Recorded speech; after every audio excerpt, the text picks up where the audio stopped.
تبادلہ خیال کیا۔ چینی سفیر نے تاجک حکام پر زور دیا کہ وہ تاجکستان میں چینی کاروباری اداروں اور شہریوں کی حفاظت کو یقینی بنانے کے لیے تمام ضروری اقدامات کرے۔ اتوار کی رات افغانستان کی سرحد کے ساتھ تاجکستان کے خود مختار علاقے ورونو بدرخشاں کے دوروز ضلع میں مسلح حملہ ہوا تھا، جس کے نتیجے میں چینی شہریوں کی ہلاکتیں ہوئیں۔ غزہ میں جنگ بندی کے باوجود شہداء کی تعداد میں اضافہ جاری ہے، جہاں اکتوبر 2023 سے اب تک 70,112 فلسطینی شہید ہو چکے ہیں۔ 11 اکتوبر 2025 کو جنگ بندی کے نفاذ کے بعد 356 افراد شہید اور 909 زخمی ہوئے ہیں۔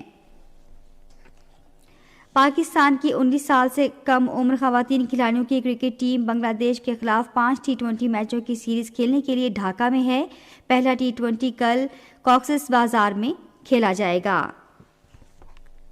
اور اب آخر میں موسم۔ محکمہ موسمیات کی پیشگوئی کے مطابق آئندہ 12 گھنٹوں کے دوران ملک کے بیشتر حصوں میں موسم سرد اور خشک رہنے کا امکان ہے۔